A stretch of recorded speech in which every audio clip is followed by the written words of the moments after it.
Jim has been making art since the 1960s and teaching at the college level since 1968. He received his BA at the State University of New York at New Paltz and his MFA at Rutgers University.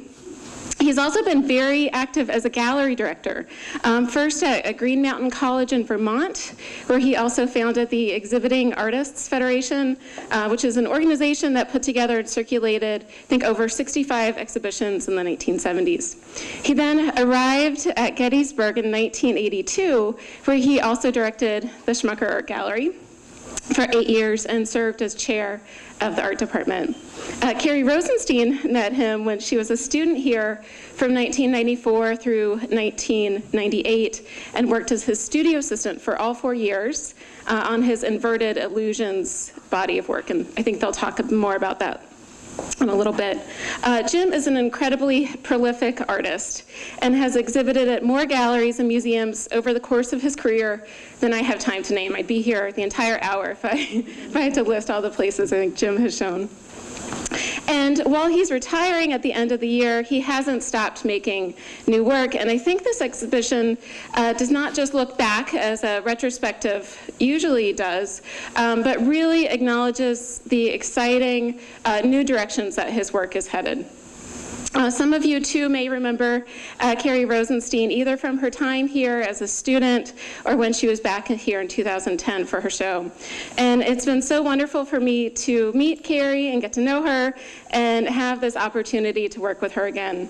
After graduating from Gettysburg with a BA in psychology, Kerri went on to receive an MFA in drawing and painting from the University of Montana. She's an active artist exhibiting nationally and internationally. She is curated and taught for various arts programs in schools and holds certifications in facilitation-based work and contributes extensively to arts and outdoors youth programs. And I'm also impressed and excited to hear that she's on her way next week, to Sri Lanka and Nepal.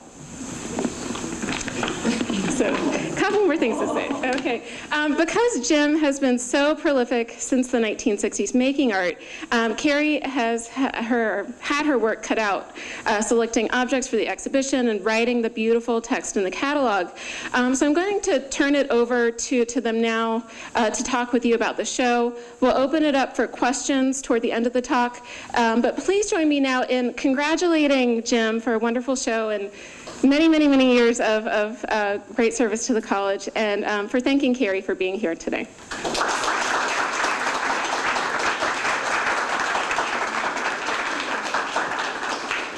Thank you. That was nice. It's a daunting task. Can you all hear me back there? That better? It's a daunting task, really, dealing with nearly 50 years of work, trying to select appropriate pieces. That's been a real challenge for us.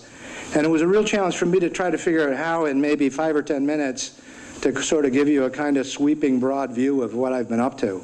So I decided I thought I'd do better if I wrote it down. So I want to read a couple paragraphs to you, and then I've got a couple other announcements I want to make, but let's just start with that. Bear with me now. Over the past few months, I've been living with the totality of nearly 50 years of work. In an attempt to organize my thoughts, as well as construct a platform for all of you to better understand my work, I asked myself a series of rhetorical questions. Are there common characteristics, motivations, influences, or philosophies that consistently colored my work over all these years? My father, by example, was surely the original influence. He made everything. We built a cottage when I was 9. I doubt I was much help, but I'm sure I thought I was. We built sailboats. My grandmother made the sails. My father fabricated the tiller and the centerboard out of aluminum. The list is endless. I suspect the joy of making things was and is in my DNA. But it's more than that. My father was the happiest when he had a project. I've grown to appreciate how much I also love process. If I had one morsel of advice for my students, most of you folks, it would be to enjoy the process. It's more valuable than the product. I was trained as an abstract expressionist painter It was a good fit. Non-objective content has always been at the core of my aesthetic interests. When I was 15 or 16, actually had a book titled How to Make Abstract Paintings. Following its suggestions, I dripped paint on a canvas and spun it on a turntable. Do you all know what a turntable is? I even slobbered paint on objects and rolled them on sheets of paper. My mother, as I recall, was not entirely thrilled with my choice of objects. But I was hooked on the process even then. I've always been drawn to challenges inherent in inventing my own ideas and then finding the means of expressing those ideas. I've been intent on listening to my inner voices and responding to ideas that were, as much as possible, uniquely my own. I've always altered or adjusted my work when a new thought or approach seemed worth an investigatory shift. What would this new idea, approach, or use of new material look like? Robert Rauschenberg once said, I'm not interested in repeating traditions, but creating traditions of my own. I believe in that trajectory.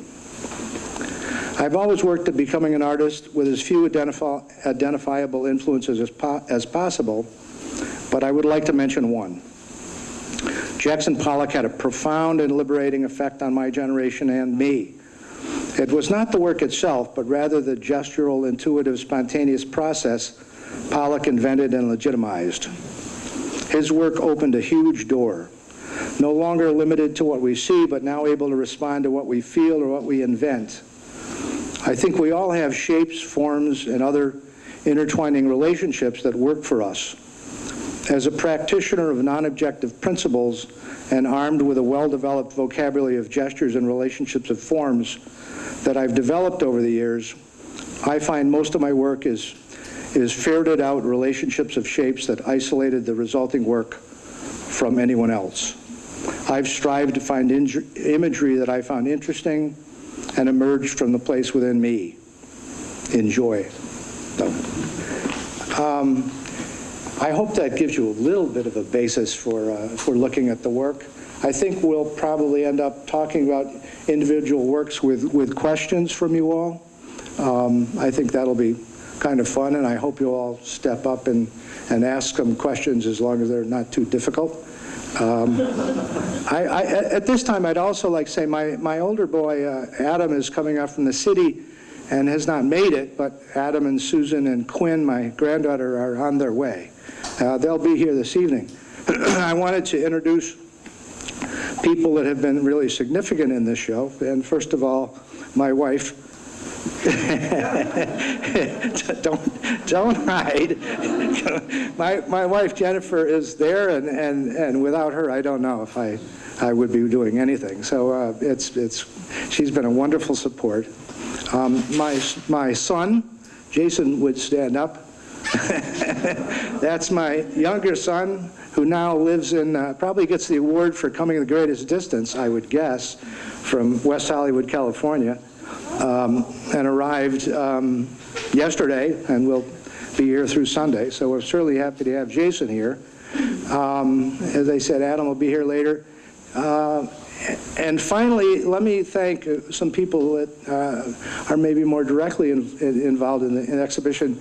Shannon's been terrific and has just been very supportive. It's been a long, involved, engaging process.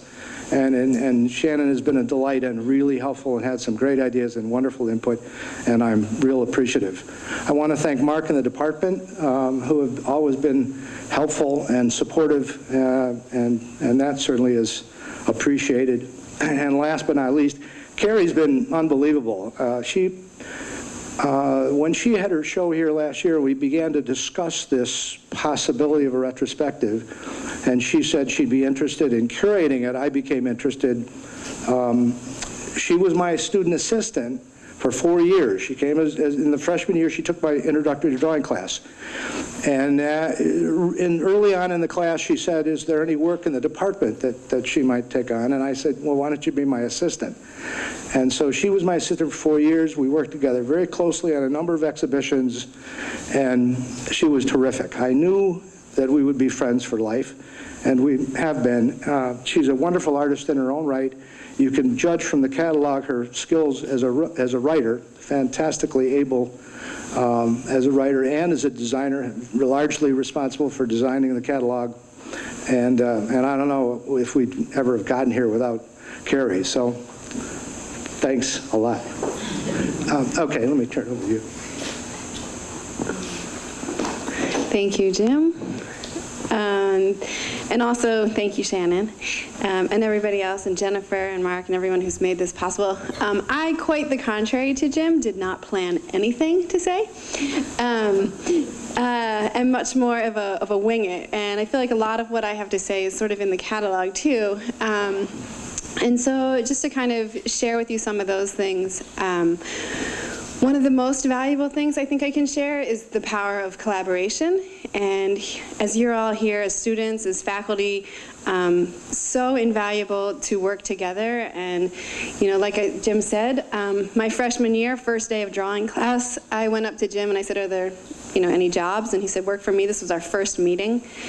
And who knew that all these years down the road we would be here, and we've stayed in touch. I've curated other shows with Jim's work as well. So it's just a really powerful relationship, and so for students, I really encourage you to reach out and work with the faculty and work with your peers, and those collaborations go a really long way.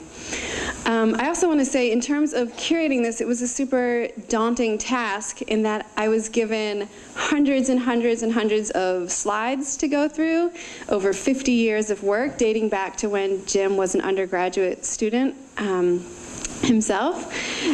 And just going through tons of work, and so it was really, you know, I have to really be humble in acknowledging that I really couldn't encapsulate all of that, and that it was important to me to try to represent different significant periods in the work, and to give it just sort of an overview. So I just want to acknowledge that this just barely touches the surface on the breadth of Jim's work. Also, I'll say, in terms of the catalog, if you look at it or read it, I wrote an essay for the catalog that was of a somewhat academic nature, and I felt that was somewhat my responsibility to address art history and all these other influential artists and all these significant periods in Jim's life. And really, down at the wire, I decided to totally scrap that. And it just felt really dry to me, and it was more interesting to me to share a more personal experience of the work. And I've always been a big proponent of the idea that the more personal, the more universal. And in a lot of ways, I really feel for an artist, it's merely their responsibility to do the work they feel compelled to do. And then understanding it kind of comes later. Or somebody else making sense of it, I think, is kind of on the side. And so, you know, Jim and I have been having these conversations for years, and really just, it's hard to over-intellectualize your work, and to just do whatever you feel compelled to do in the most authentic and honest way, and how when you step back years later or weeks later, it starts to inform you. And so I think that's a really profound thing with Jim's work, is that he talks very modest about his work and very sort of straightforward and very process-oriented. And for me, when I step back from it, from a more sort of conceptual standpoint, it's very profound, and it really affects the way you look at everything. So I would really encourage everybody to take the time to hang out in that back room back there. And those are part of what's considered inverted illusions work. And they really relate to all of the work here. And they really address our perspective and the way we look at things, which I think for me relates to everything in my life. So when we look at things and we adjust how we position ourselves to things, it changes the way we see everything. And so to look at that and then realize that that relates to all of the work. And yeah, I think that's about what I have to say. I think more interestingly, I'd love to just open it up for questions and what people want to talk with Jim. So thank you all for coming. This is quite awesome to see so many people. And I hope you can come tonight, too.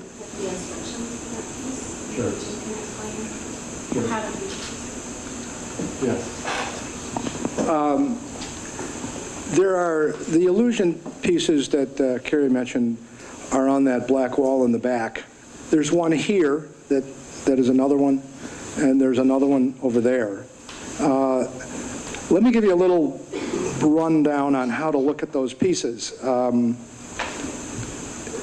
What you want to do is stand at an angle where you're seeing a corner. All of those pieces in the back work really well.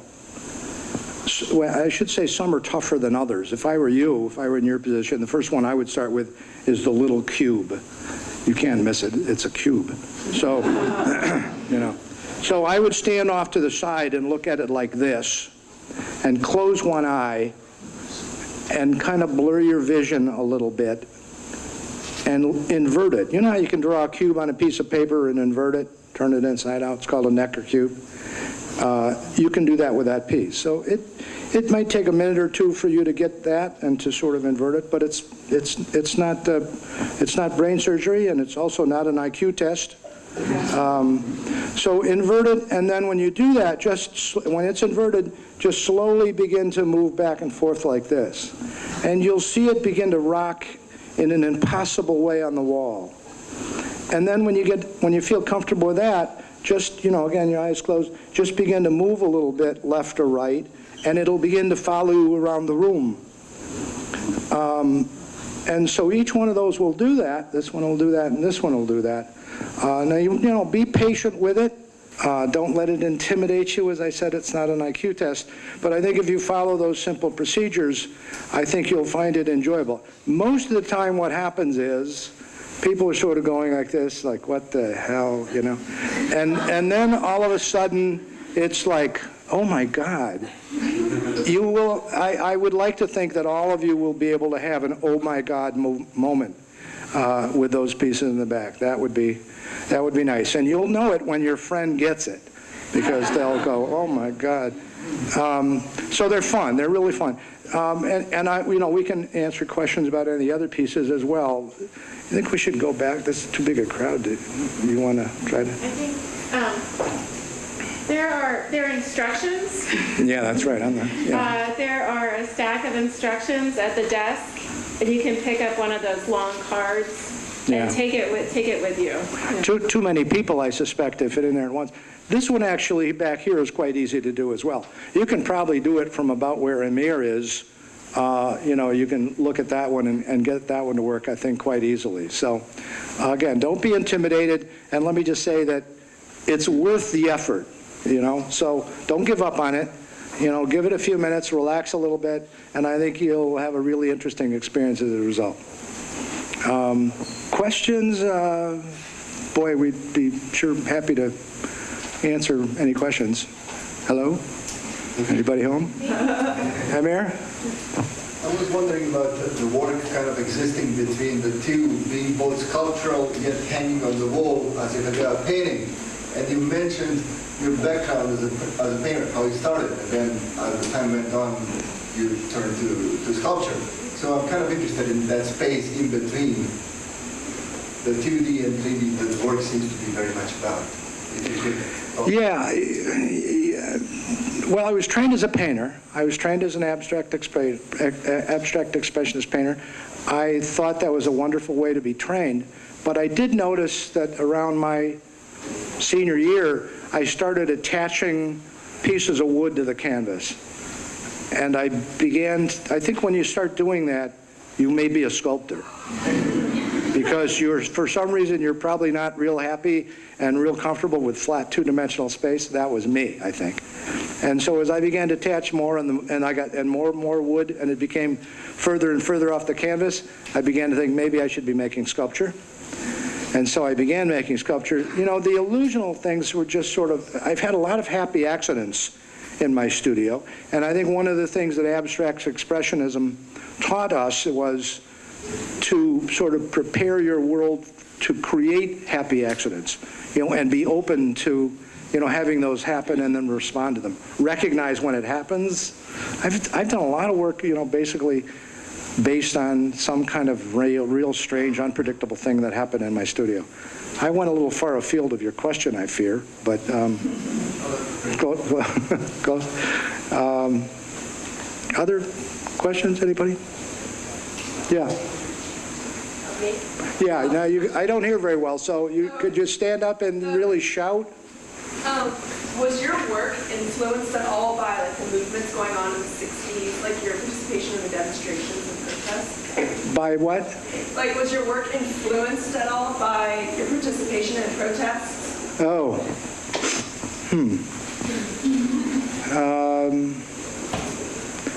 Well, that was the 60s. So I was influenced by a lot of things in the 60s. Protests, well, you know, that was graduate school. You can imagine, I was in a graduate fine arts department in the middle of the 60s. Good grief, you know. You know, I had hair as long as Kerri's and a great big huge beard, and I was influenced by the era, I suspect. There was a certain kind of freedom and sort of an exploratory kind of age, and I was certainly a part of that, and I think that did influence my work. I was telling Kerri yesterday that I was in New York and I went into an exhibition, and it was a bunch of hams, like painted hams and things like that on a stove, and sort of sloppily painted other kinds of food inside the oven with the oven down. And I thought, boy, what a bunch of crap. And I was really, you know, I really rejected it and really turned off by it and sort of left in disgust and thought, you know, this is just a huge ripoff, and this guy doesn't know what the hell he's doing. And it was Klaus Odenberg. It was Klaus Odenberg's first show in New York. And I was like, and when I realized that, and this is kind of years later, I said, you know, I think I saw Klaus Odenberg's first show in New York. Well, I wish I had bought one of them. I would have retired 10 years ago. But, you know, I became a huge fan of Klaus Odenberg's, but it took me a long time. I rejected a lot of pop art as a result of seeing that show. And I think what I should have done is, because that show was so disturbing for some reason, that's the show I probably should have stuck around and spent some time with that work. And I've always said that to my students when we go to New York. Probably the show that disturbs you the most, that's probably where you should spend the most time. Because something is bugging your sensibilities, and I think that's what you want to try to figure out what that is. There's probably some real value there, and you need to stick around and figure it out. Again, I probably went way off the question, but any other, yeah, Rob? Jim, could you tell us about the pieces that you have back here on the long wall? Oh. The process was? The fingertip drawings? Yes. Yeah. You know, this is good. I'm glad you asked that question, because I really like these pieces. I mean, not that I don't like other pieces, but I got really excited about that body of work. I got my wife and kids gave me an iPad, and I fooled around with it for a while, and it's great. It's a wonderful thing. Well, I was on vacation, and I thought, you know, I wonder what would happen if you just, my older boy sent me an application which was a real simple drawing application. Did two things. It gave you a selection of colors, and it gave you could change the width of a line. That's all you could do, just those two things. And so I thought, well, I wonder what would happen if I just sort of scribbled, you know, like just and sort of went like this, and I'll change the color, and I'll change the width of the line. And they got kind of interesting. And then I thought, well, I wonder what would happen if I just tap on it with my fingertips. And a very different kind of thing occurred. I wonder what would happen if I sort of tap and do sort of parallel lines like this. I wonder what that's going to look like. And maybe, you know, and then I did like big sort of black things. All of this was blind, but I'm an abstract expressionist at heart, I think. And so the whole thing of gesture and movement is real comfortable for me. And I feel real confident about that.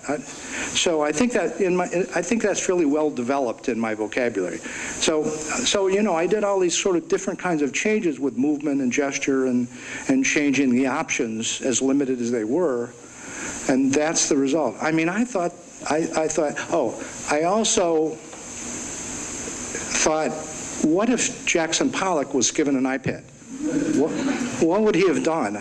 I don't know if he would have done what I did, but maybe. But I just felt, really good about the work visually. I mean, I really was excited about them visually. I'm going to do more, and I want to have them blown up. I think they'd be really interesting, like 4 feet, some of them, Yeah. Thanks, Rob. Mark? Jim, I'm always interested in people who make their careers and 10 careers and keep them going, the sort of longevity aspect. What is it that keeps you going? How do you approach that? Because we see so many people, I don't know how many people are still creating artwork from your graduating class. What is it that keeps you going? In the studio, well, it's probably one basic question, I think, when you boil it down, and it's probably as simple as, I wonder what it's going to look like. And so I get an idea, and I think, I also, I've built a lot of things over the years, so sort of the mechanics of something I generally understand pretty well. And I was telling Jason the other day, I said, often when when I go to sleep, I will make a piece in my head. I think this is a good thing for my students to know, to think about. I make it in my head from step 1 to step 2, all the way through the process. I do it when I build an addition on my house. I build it in my head. And I can anticipate problems when I do that. Oh yeah, this is, I don't know if I understand that 8th step, So that's one thing that I do in preparation, but I guess basically now I've got some ideas about doing things that are similar to this, only smaller, a little more intimate, and maybe some big sort of flat planes, simple flat planes sort of played against areas that are really quite complex. And I love the surface. And so I will probably, continue to work with that metal surface that I like so much. I think just the plain steel look to that with a fairly large plane played against something would be really interesting. I don't know. That's the question. It may not be interesting at all. I've got to see. It sounds good, but I don't know what it's going to look like. And so I really want to see what it's going to look like. So I guess that's kind of the way it happens for me. Other questions, anybody? Maybe you have questions for Kerri? Yeah. I'm interested to see the drawings that show, as you were contemplating what a piece would look like, and then putting it together. Will you talk a little bit about just the basics? Will you sit down with a pencil? Yeah, that's a good question. What if I do that? Mm-hmm. Yeah, that's a great question. I usually work on a piece of graph paper, and I start out with little small drawings, not very big. I use a ruler and graph paper, and I sort of work through the shapes, and I just keep changing it, and then I set it down, and I come back to it, and that process can go on for weeks, really. And at some point, at some point, all of a sudden, it's like, it can't be changed anymore. In my mind, it's perfect. No one may agree with that, but in my mind, I have come up with a perfect configuration of shapes and relationships to one another. I'm real pleased with it, and I think if I change it, if I move this up or down or shift that left, right, it's no longer going to work. And it's kind of like a lightning bolt. I realize when I've gotten to that point, and the drawing is done. Now, then I take the drawing and I blow it up to the scale I want it to be, and then I transfer that to Lawan plywood, and I begin the building process. You're talking about these pieces mostly, or so that's kind of the process. It's a really fun process. I mean, it's a real challenging process, and most of the discovery is in the drawing. because I know what the piece is going to look like. I've made a lot of those pieces. But this discovery of the excitement of it for me is sort of in the drawing. I like the process of making them, you know, don't get me wrong. They're enjoyable to make, but I, you know, the fun, the excitement, the newness is in the drawing. Yeah. Okay, any other questions? Mark? Kerri, did you guys argue over a particular piece? Is it here or is it out? There was absolutely no arguing. You know, I think for me, I'm a less is more person, and so maybe there was a little bit of struggle there in terms of really thinning things out, and so it's really hard when you're an artist and you're very attached to your work and it's very personal and you're just very close to it. So that was just the hard part of kind of saying, like, I know you love this piece, or I really love this piece, and to kind of be a little bit more objective about it. So that was one of the challenging things. Other arguments? Commas, periods, things like that. We've never had an argument, I don't think. I just feel for me, you know, Shannon said a nice thing to me that the catalog, the way I curated the show, really feels like an extension of my own work, and that we have, you know, you have a certain sensibility and aesthetic, and that is what moves you. And so I really kind of took Jim's work and, you know, kind of worked with my own sensibility, but it was also very, very important to me that it was a huge collaborative effort, so that we dialogued through the whole process. And I think that we just tend to, as human beings, spend a lot of time in our thinking mind and in an analytical place and moving from our mind. And the more I can entrust myself to move from my intuition and to move from my heart, I feel more alignment. So I just kind of continued to drive by what I felt compelled to do. And so even as we selected a lot of the work for the exhibition last summer, and Jim worked every day putting it all together, even as we installed the show, we probably halved that. To just really, I feel with Jim's work, it really needs space, both physically as well as mentally. So,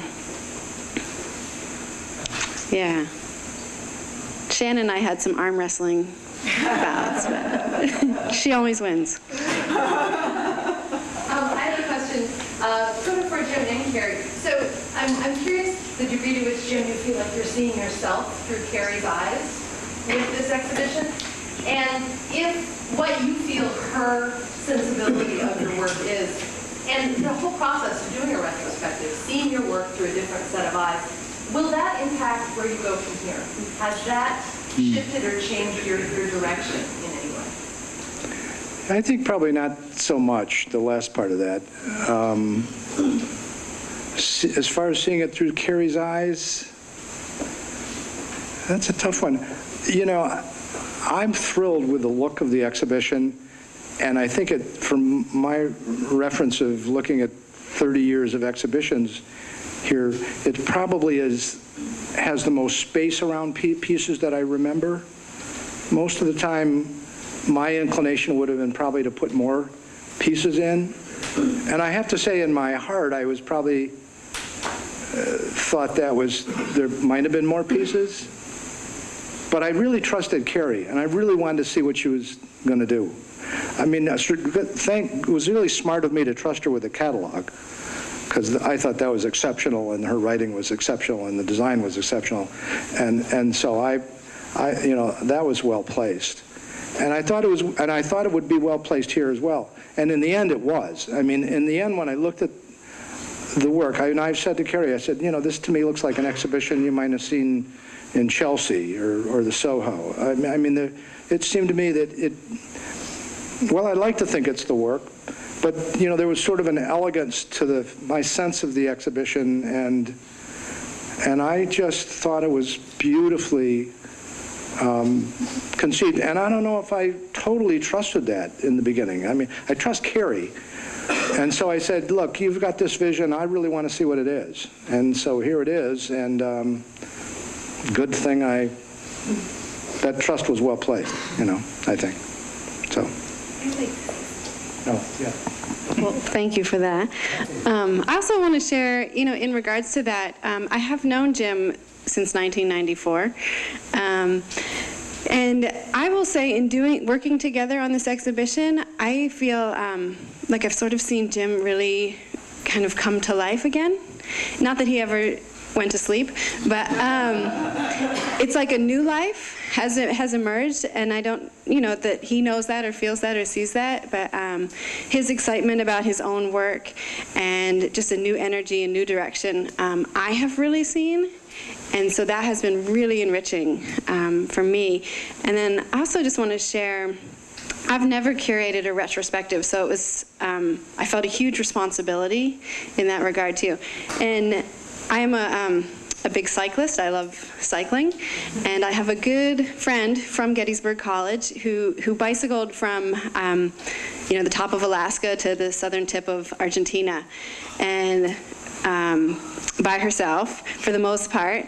And she, trained and got sponsored, and she kept this blog. And one of the things that she wrote about is that she was somewhere in southern South America, and she had some injuries and was at a hard point. And she's just turned around and looked back the road she'd been riding, and the road she'd been riding for the past year. And she wrote this whole thing on the power of looking back, and that so much in our life we're taught, just stay looking forward, focus on the goal, keep going, keep going.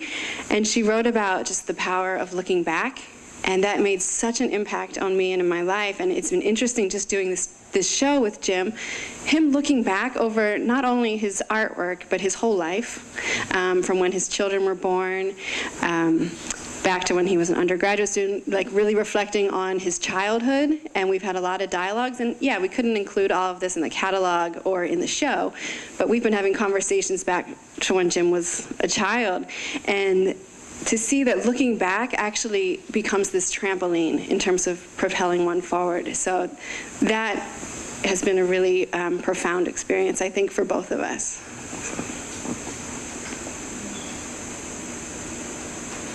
Hey, Jim.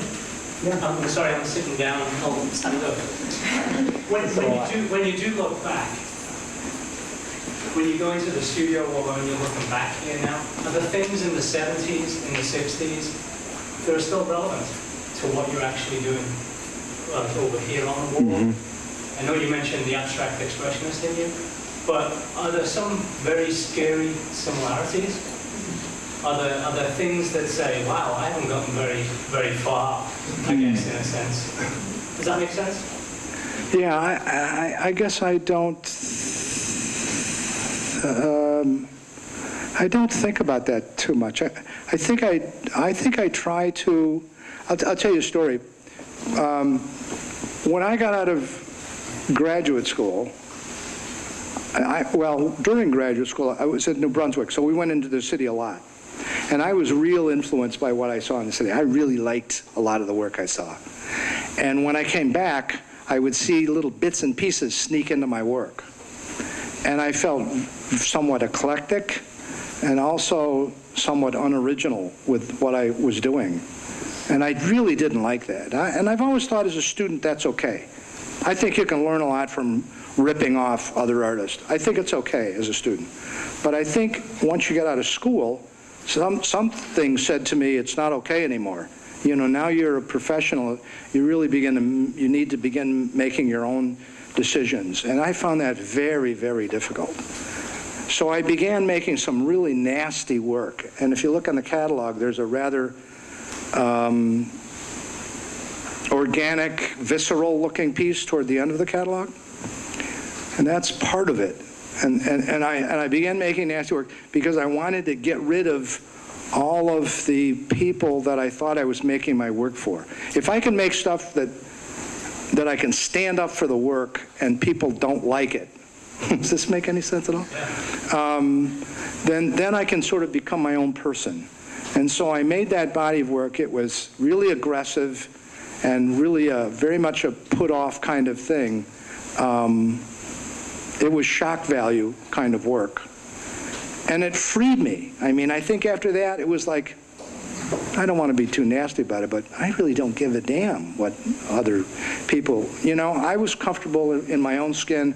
I became comfortable with what I was doing, and I began to discover things that were really important to me. And before I was so influenced, I think I couldn't see that. And then, so I think that body of work was really helpful. I think probably students make work for, a handful of people. Their parents, their roommate, a couple close friends, and those are the people that you want to have come up, tap you on the back and say, man, right on. But, on the other hand, is that really what you want to be? Is that really who you are? Are you making work for you or for these people? And I think you gotta get to the point at where you say, I'm really not necessarily making work for these people. I'm making work for me. This is my work. This is who I am. These are ideas that I came up with. I think I answered your question, sort of. Anyone else? Yeah. This isn't so much a question. I just want to say that hearing you talk about this has been interesting to me because it explains a lot to me about why I respond to your stuff the way I do. I like knowing that you start at the same place, but every time you start there, it seems like you go in a different direction. And so when I see all of your stuff in a room together, what I don't see is like same. What I see is depth and richness coming out of this exploration of your perspective. And I just think that's really cool. I think the exhibition is really nicely designed. I like the juxtaposition of the different periods beside each other. And it's just fun to see your stuff again. So thanks. Thanks. That was nice. Thanks a lot. Yeah, we've been old friends, Rob, both artists and have shown here, so it's nice to see you guys. Yeah. Any other questions? Anybody? I don't know where we are here. Time for classes? Maybe it's time for one more? Anybody? Yeah, Steve? Does the inverted image require the shadow to be part of it? Have you tried washing the shadow out by lighting it, and what does that do to the experience? In an ideal world, I guess I'd prefer not to see the shadows, although I think they're interesting. But they really don't add anything in particular to the work, I think. They're really illusions, and they don't help the illusion. And while we're on the subject, Annie and Steve sitting there is the future father and mother-in-law of Jason. So I really meant to say that before, but I think they probably get award number 2 for the first, because they've come from Boston and they're visiting their son Greg in New York, and they swung out this way, and we've never met before. We just had dinner last night at the bistro and we just met. So what an honor that is, and I want to thank them so much for coming. So thanks for the question, because it made me think of that. Well, okay, huh? Somebody else had a question. Oh, yeah, you had a question? Somebody else? Yeah? Do you want to? Oh, yeah. Okay, this is kind of more for Kerri. Aside from ripping off, kind of, when you look at this work, do you see the other art historical influences from the period that he was working in or even before? Yeah, and I don't know that I'd call it ripping off. Yeah. I think Jim's work really references a lot of art history, and to point out some of that, he's mentioned his affinity for abstract expressionism. Obviously, it references a lot of minimalist work. As well as, and I think this is a little more subtle, but some fluxus and conceptual work. And I think an interesting thing about Jim's work is that it has a lot of different access points, and so you can access it from a really formal standpoint, which, to say sort of minimalism, and that it's just kind of the artist's hand is not so seen, looking at some of these pieces, but it is actually of a more conceptual nature. And so I feel like that's an interesting thing for me with Jim's work, is that you can come at all different points from it. And I also think we can get ourselves in a little bit of a bind when we start just attaching on to everything that's been done. And I'm kind of the mind of a little bit of like, it's all been done. So just doing, I think, what feels right for you. Yeah, I don't know. I guess I could go all sorts of different directions with your question, but do you want me to say more specifically? Yeah.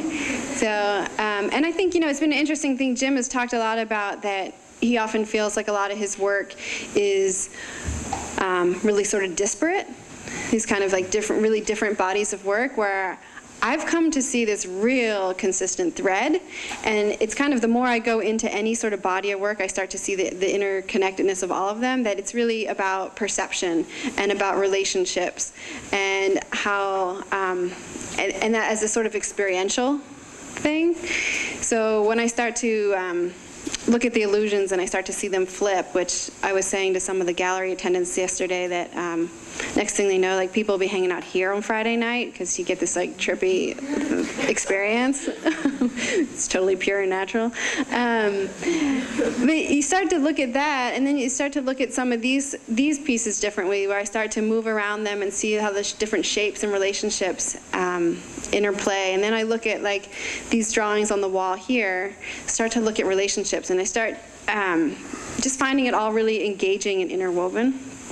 But and likewise with art history, I think it interconnects all sorts of different periods and artists, and yeah, I could go on and on about that, and you can also read in your textbooks. So. I feel like I just want to say, I mean, a big thing for me is just really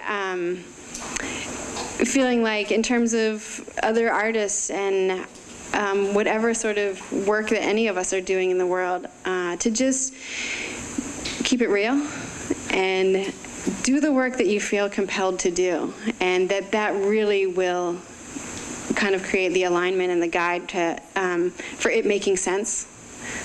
So that's my motivational 2 cents. Shannon? Thank you all, and we'll be here this evening as well, and hopefully you'll all come back for the reception. Okay, yeah, that's exactly what I wanted to say. I just want to say thank you, everyone, for coming, and please come back at 5 o'clock, have a glass of wine, chat with Kerri and Jim some more.